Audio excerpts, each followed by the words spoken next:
Ils vont se poser les uns après les autres et je voudrais sur la ferveur de vos applaudissements à chacun de leurs atterrissages, s'il vous plaît.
Formation dans les domaines qui sont de nombreuses écoles sportives, de nombreuses écoles de rusticité.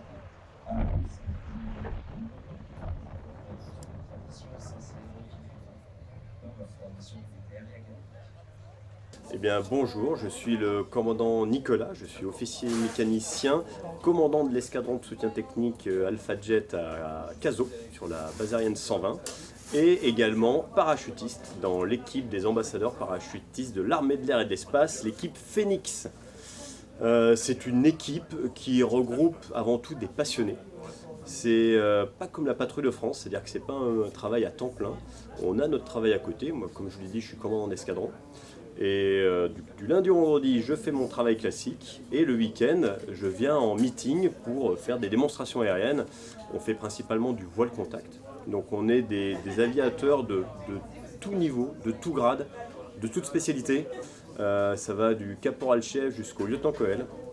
On a une majorité de commandos quand même, qui ont cette appétence dès l'origine, mais il y a des pompiers, des mécaniciens, on a un ancien pilote de chasse, on a des logisticiens, on a un peu de tout, un peu toutes les spécialités. Dans tous les cas, c'est ouvert à tout le monde. Il nous faut un niveau minimum. En gros, il faut, dans le civil, il y a des qualifications. Il faut ce niveau de qualification maximum qu'on appelle le brevet D. À partir du moment où vous avez le brevet D, vous pouvez postuler pour rentrer dans l'équipe et donc du coup devenir ambassadeur parachutiste de l'armée de l'air et de l'espace. Quels sont les grands temps forts de l'équipe parachutiste Phoenix?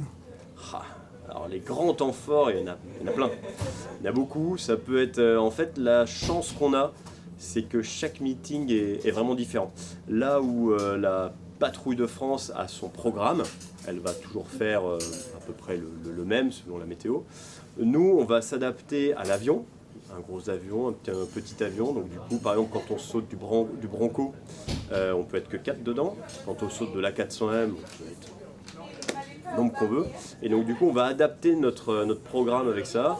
On va avoir des figures plus ou moins grosses, des drapeaux plus ou moins gros. Et en fait, chaque saut va être différent.